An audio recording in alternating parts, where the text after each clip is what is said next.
Okay. All right, thank you all for coming. How many of you are from the Washington area? I'm just curious. Okay. How many of you are from outside of Washington?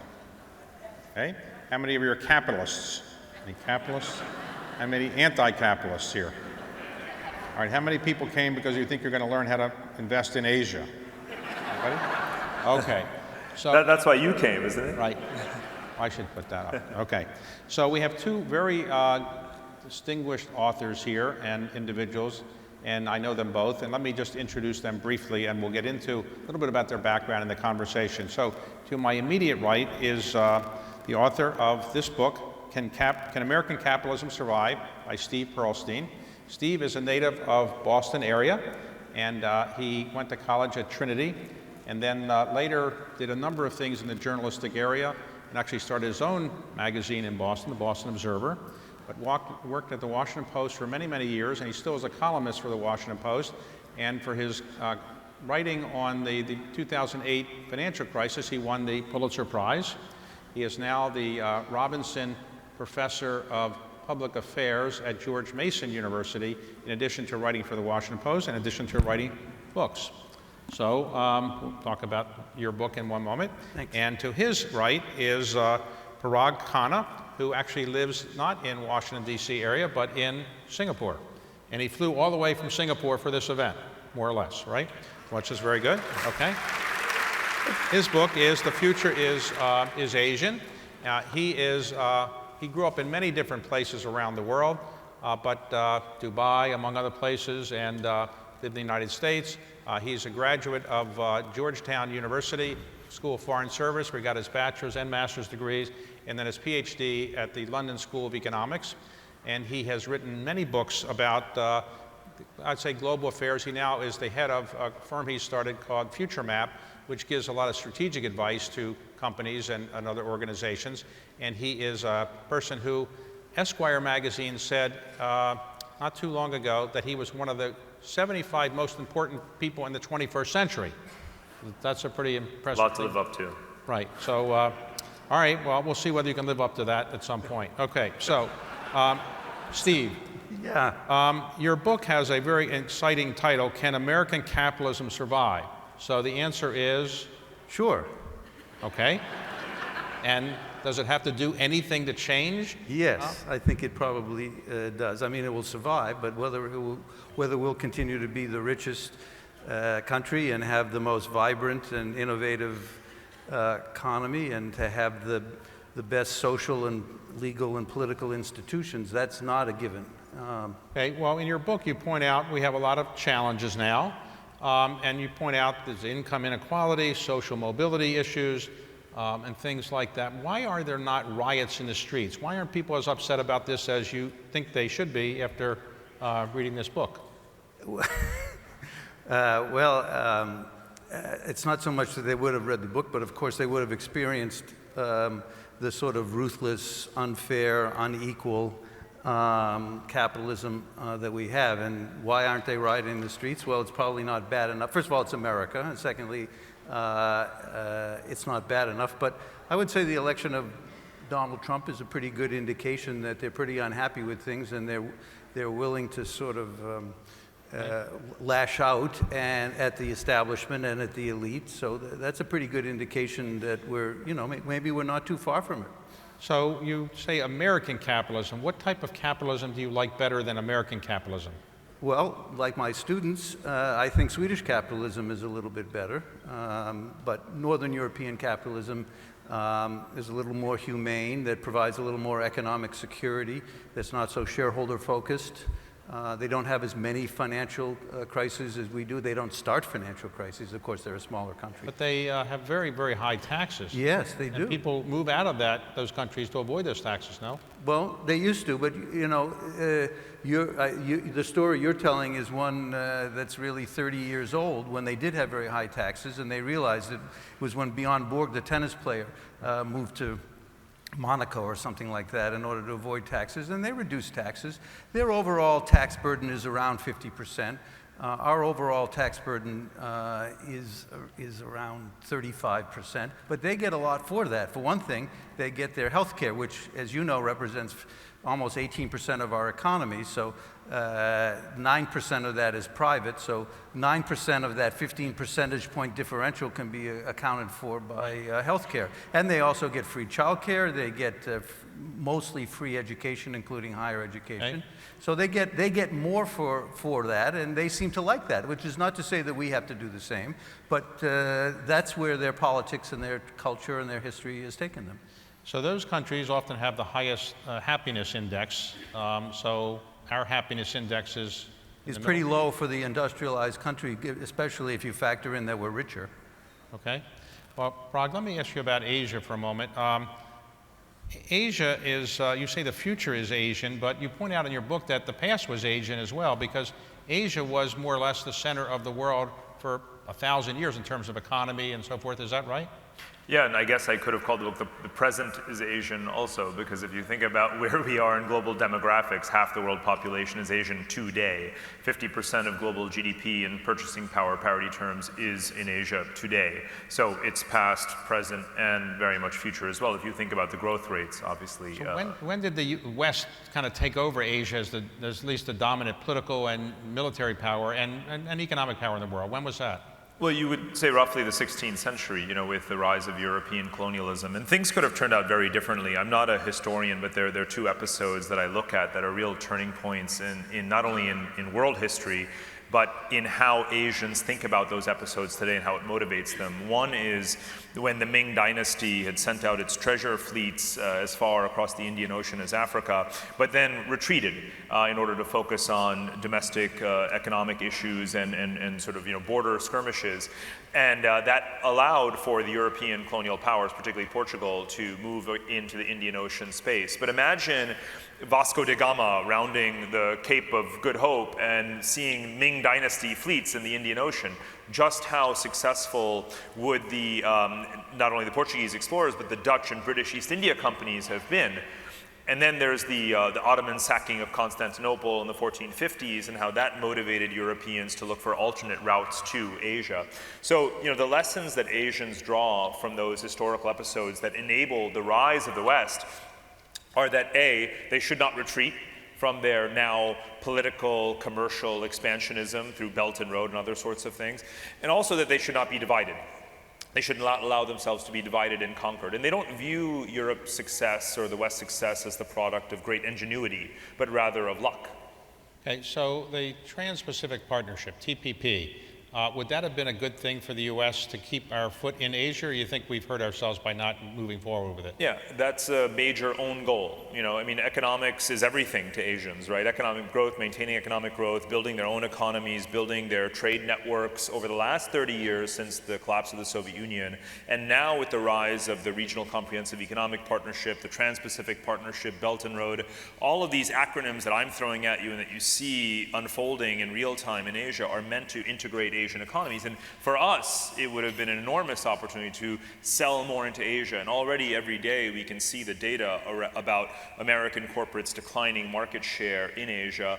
And what you're seeing perversely is that our exports may fall to countries like China as a result of the trade war. We will lose out to our own allies. Canada, Mexico, Japan, Australia, New Zealand are all actively have joined the TPP, even competing to lead it and to eat away at American market share. And then Asians will trade more with each other and we'll be left out. Now, for those who aren't familiar with Belt and Road, what is that and where did that name come from? So the Belt and Road Initiative is really a continuation of what's been happening over the last 25, 30 years in terms of this resurrection of the Silk Roads from the pre-colonial world, where again, Asians had much more to do with each other than with the rest of the world. Belt and Road is China's contribution to it, particularly in the last 5 to 10 years, but really I've been watching this over the last 20 years. They've been investing massively in cross-border railways, pipelines, highways. Now they call it a digital Silk Road with Huawei, fiber optic cables, and 5G. It is the infrastructural networking of Asia, and China is committed hundreds of billions of dollars to it. Others have as well. It's the bazooka of infrastructure. Now, your definition of Asia is from where to where? Well, it's funny you should. It's a real bugbear for me as a student of geography. There is only one definition of Asia, and Asia is not a continent. So our kids always learn the wrong thing, which is that Asia is a continent, Europe is a continent. Actually, there's just one big continent called Eurasia. Europe shares it with Asia. They're two regions. But Asia, the Asian two-thirds of it, so the Mediterranean Sea and the Red Sea, all the way to the Sea of Japan, from Russia all the way to Singapore, including India, that is Asia. There's no dispute about what is Asia. The fact is, though, the last 10, 15, 20 years, we've been focused on Asia as if it's just China. And China represents all of Asia. And actually, China is only 1/3 of the Asian population. It's only about half of Asia's GDP. And now other Asian countries are actually growing faster than China. And much of what we call the Middle East, Saudi Arabia, Turkey, Israel, these countries are geographically in Asia. And more, they are gravitating towards the rest of Asia and away from the West economically and even strategically. Okay, Steve, let me ask you, in your book, Yeah. you kind of make the 1970s, which I lived through and I worked in the White House, as a great time because you made it sound like people were happier then. Is that true? Well, first of all, I would say the 1970s was a transition period, and it wasn't a great time, not because you were working in the White House. But in fact, and this is apropos of what Parag said, that it was during the 1970s that our economy began to become very uncompetitive for a whole variety of reasons. And it was as a result of that and as a reaction to that that we decided that, Japan looked like they were going to take over, and Germany, and we were going to be left behind. We were going to be like Britain, a falling industrial power. And we really pulled up our socks and we made our capitalism leaner and meaner. And it worked. And we once again became the most competitive country in the world. So the 1970s was not a particularly good period. Now you say for workers. It was a pretty good period for workers, at least absent inflation. But the 1950s and the 60s are considered the golden era. Okay, so in the 1980s, Reagan took over, Thatcher took over, and the concept of shareholder being the most important part of a corporation took over. Now the Business Roundtable has said, well, shareholders are not the only thing that CEOs and companies should worry about. What do you think about the Business Roundtable statement? Well, I had a small, minor role in that, actually, but I would say the pendulum swung from too little regard for shareholders and profits to too much regard for shareholders and profits, and now, happily, the pendulum is swinging back, and the statement by the Roundtable was more a signal that the leaders of the biggest companies in the country understood that it had gone too far. And they would like a more balanced approach, which not like the 1970s, but more like the 1950s. Income inequality is now as bad as it's been in the late 1920s. To what do you attribute our growing income inequality?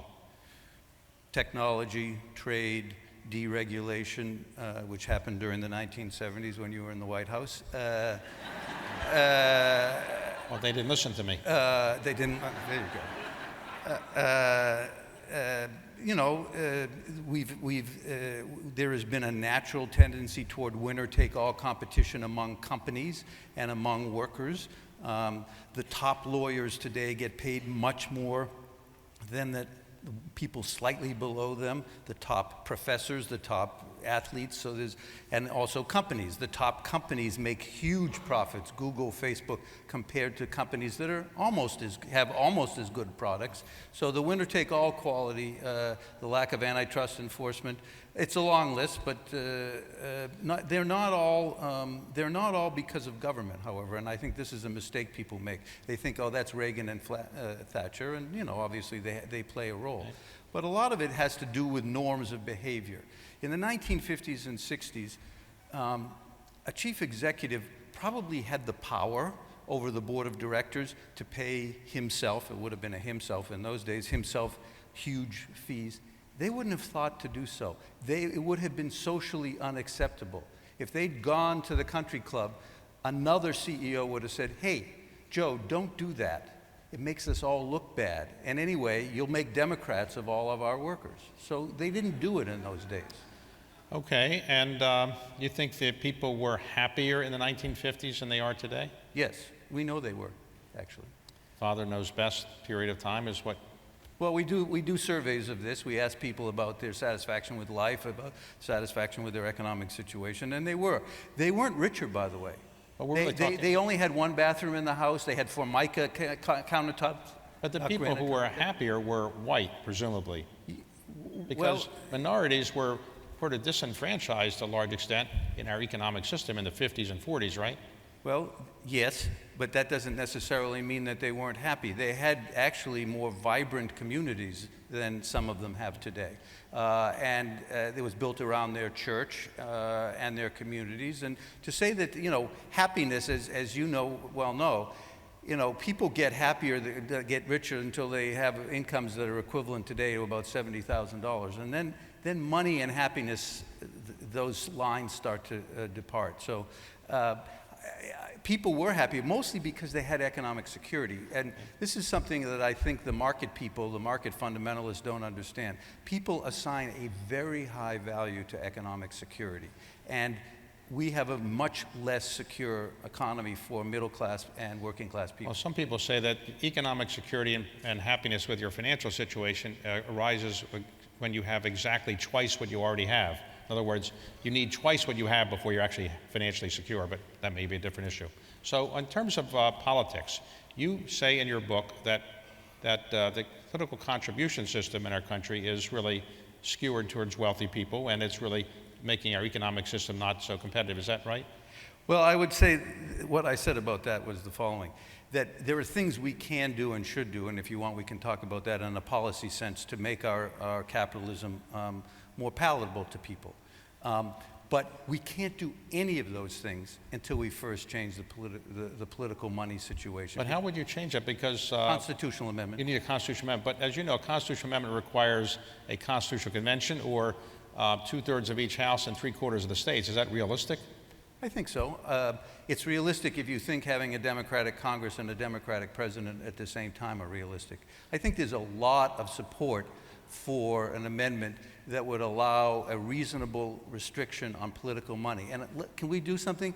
Everyone who thinks that they would vote for that constitutional amendment, could you raise your hand? Okay. There's broad support for that idea. It's not considered a crazy idea. But people who come to book festivals may not be a cross-section No, of they're America. not. They're not. So they're older, they're richer, they're more liberal, and they live in Washington, D.C., or a lot of them do. Okay. So that's right. But Okay. polling has been done on this. There is broad support for that. All right. And what about By the way, you know who's against that? Politicians of both parties right now are against it. Why? They've mastered the current system. They don't want to change it, so they're happy with the current system. We're the ones that are going to have to force it on them. all right, is there any other constitutional amendment you would recommend? No. That's the only one. Yeah. I'll take that one. All right. Is there any legislation that Congress could pass, not a constitutional amendment, that you think would bring us closer to what you would like us to have? Well, there is. Some of it has to do with boring stuff like antitrust. The one I'm going to mention is a sort of twofer.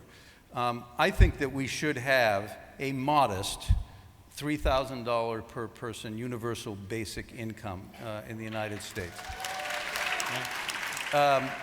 Some of that to replace some of the programs we have. And I wouldn't call it universal basic income. I'd call it a dividend for all citizens. And then I would pair that with required universal service. 3 years sometime during your life where you have to... All right, how would you pay for that $3,000? Where would the money come from? Because we have a big debt already. Right. Well, part of where I'd come from is I'd eliminate existing programs that we now have, and part of it I would raise money on people like me and you. Higher taxes. Yeah. Okay.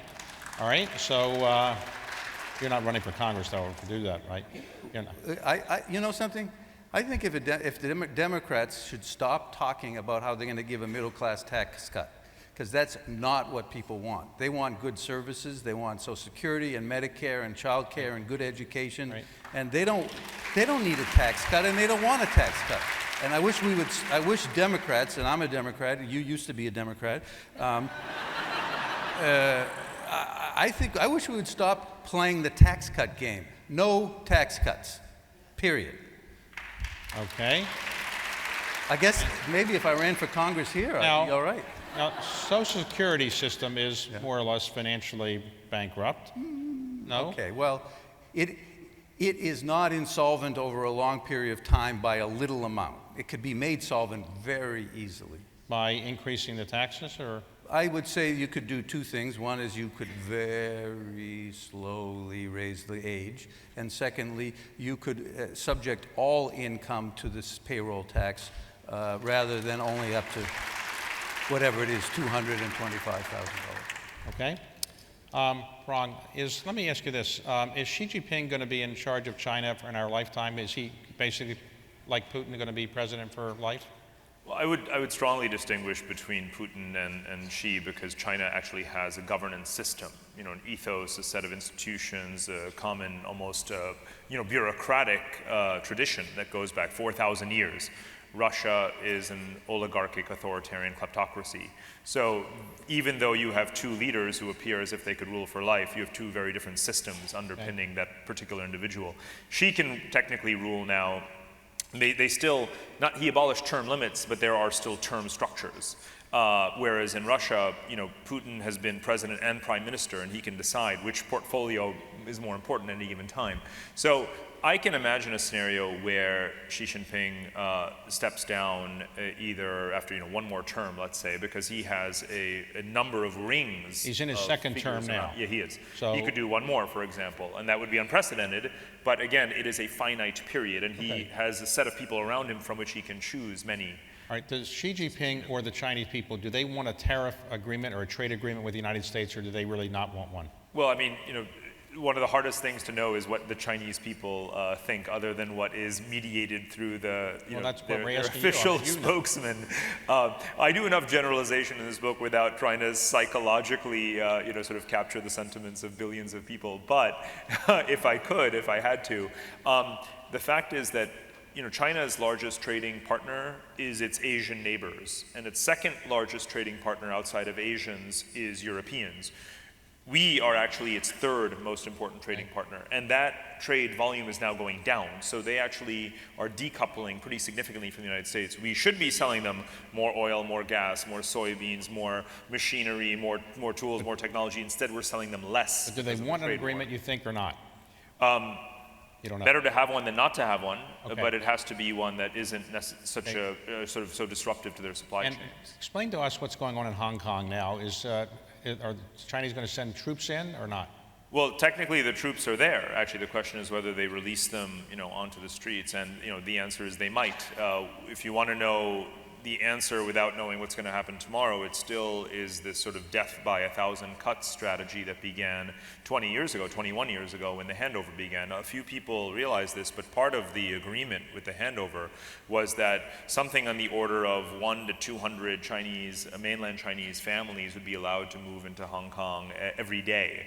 So if you take 20 years and multiply it by that number of days, number of people, bottom line is there's more than 1 million mainland Chinese who have entered and now reside in Hong Kong over just the last 20 years, in addition to those that were there before. So you have a very divided polity, right? Clearly there is a certain Hong Kong ethos that we all know and love as a freewheeling society, certainly one that has, again, they have different passports. They have a Hong Kong British linked passport. So there is that kind of, Hong Kong identity that I strongly sympathize with, and we probably all do. But given the proximity, given the politics, given the legal handover, it's not likely that they're going to be able to be in the 1970s, as Steve mentioned, we were worried in the United States that Japan was going to take over the world economically.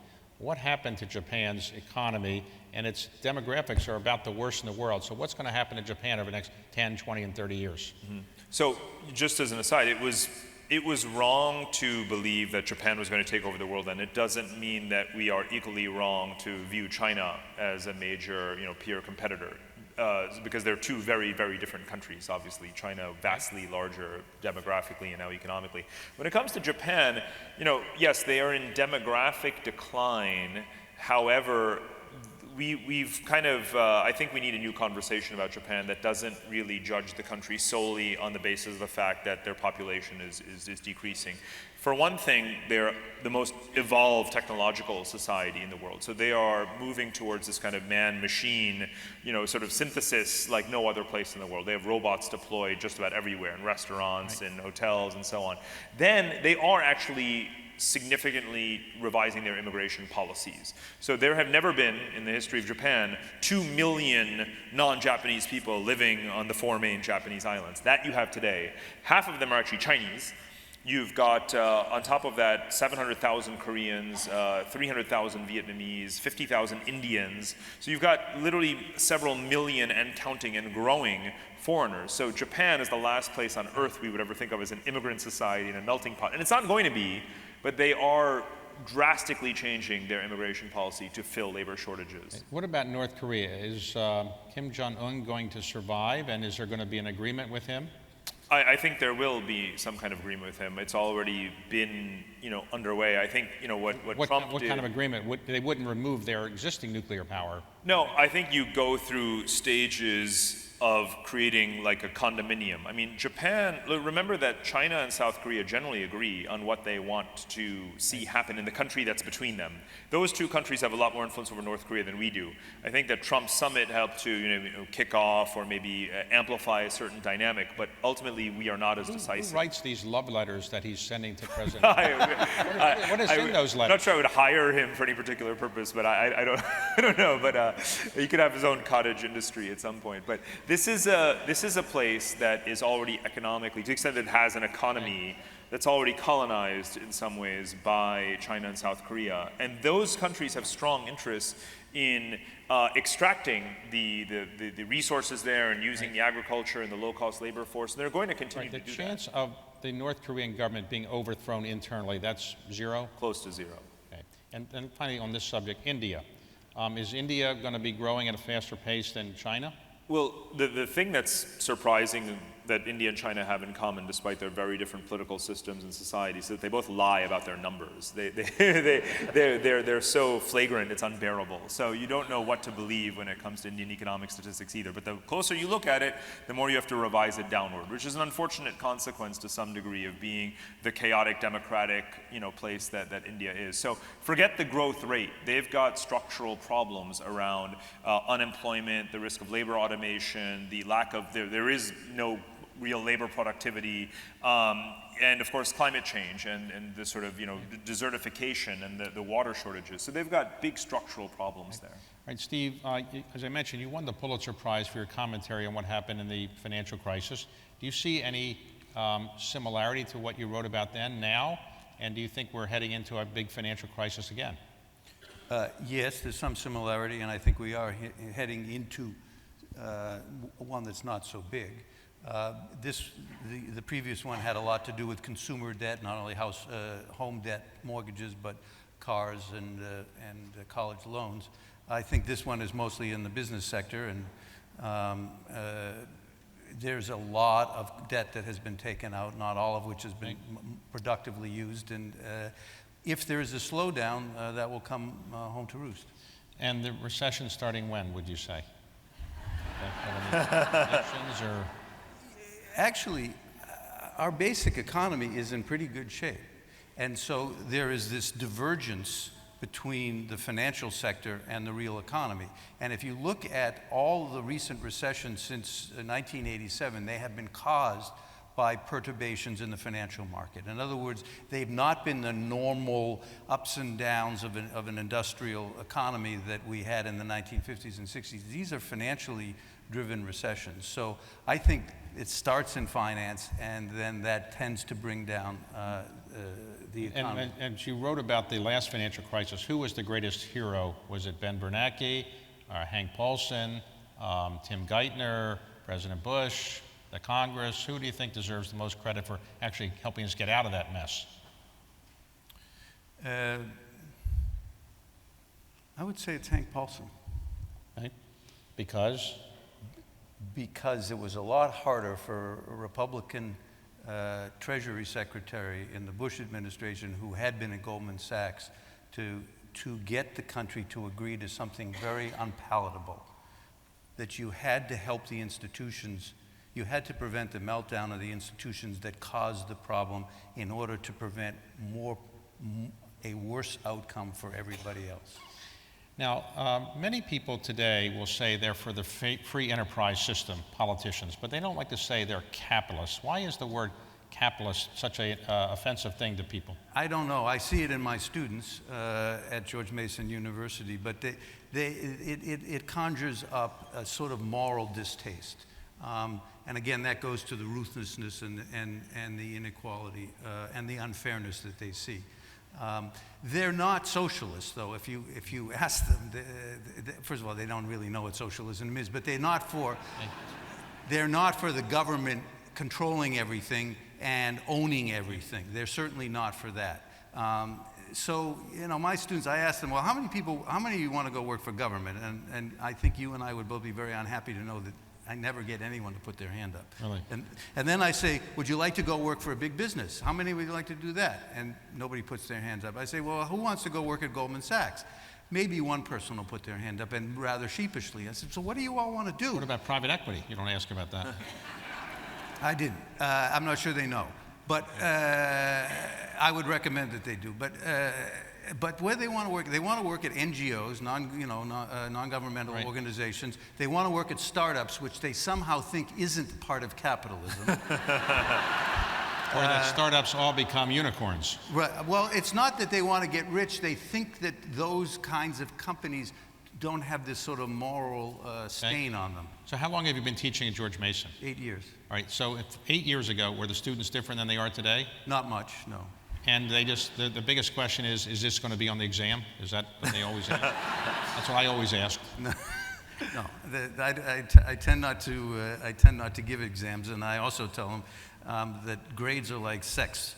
The more you worry about them and focus on them, the less well you'll do. Is that from experience or observation?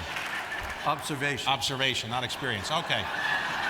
Okay, so the most popular export from China is the panda bear. As you know, we have 2 in the zoo here. Why are the pandas used by the Chinese as tools of diplomacy? Why don't they just give them to lots of people?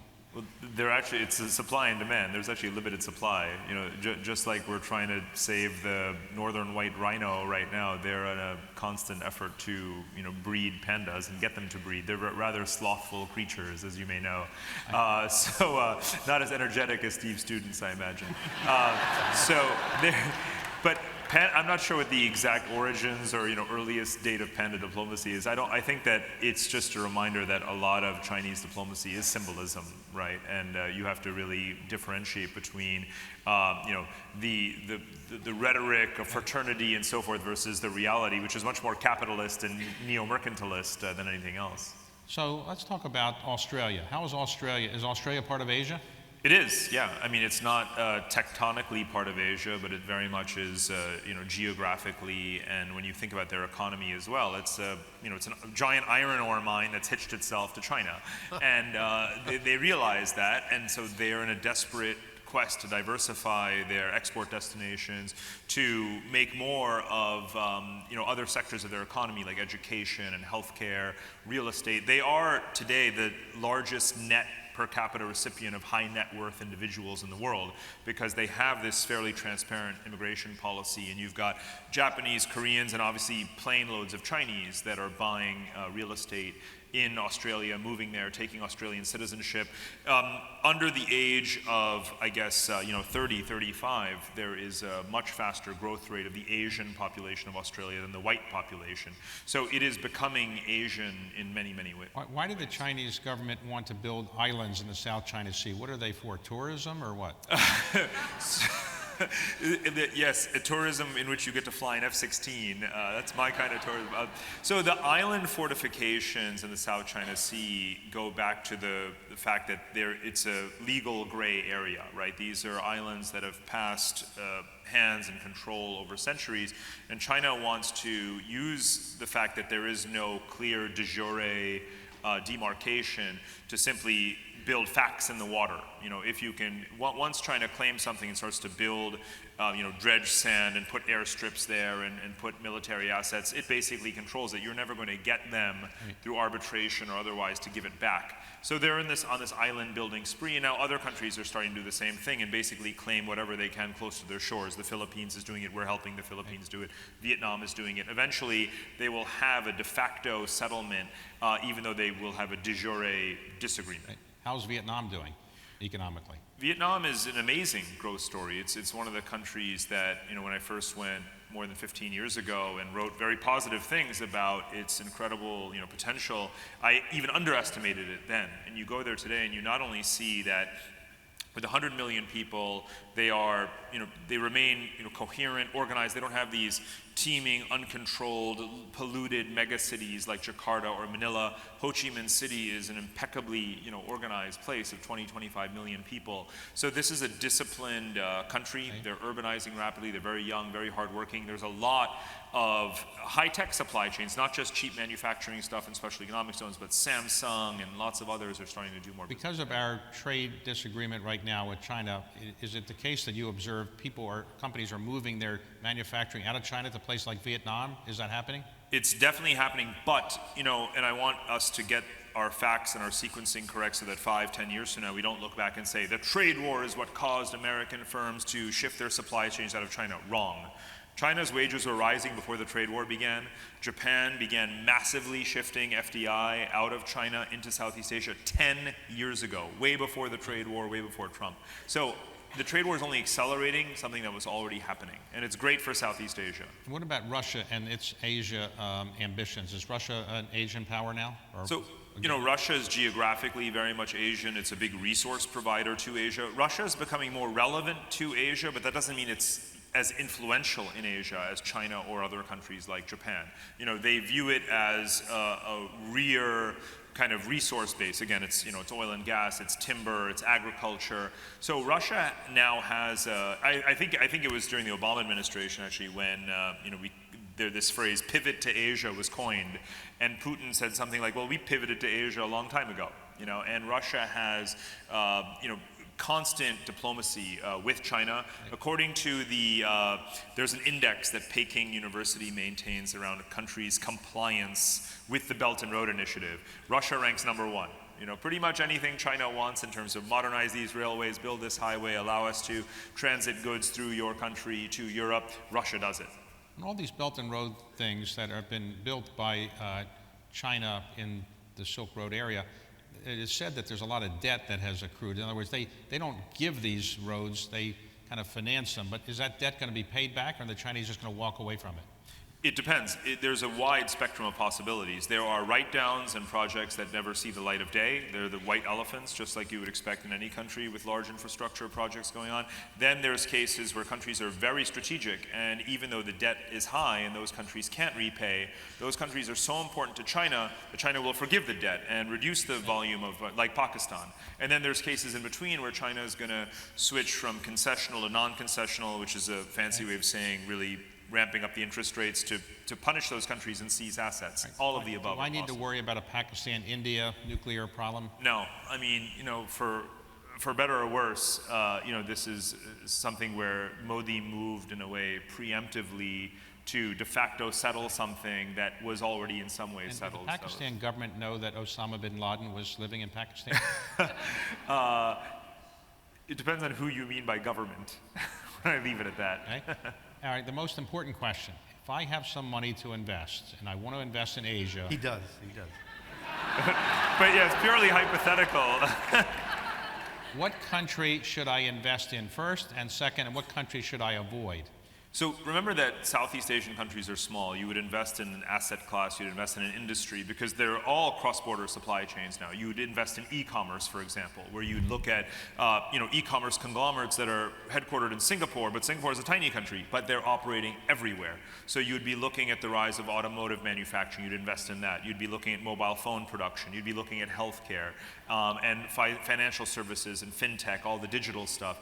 You would invest in those things, not in a country, but in the region. Okay. So, where are you investing?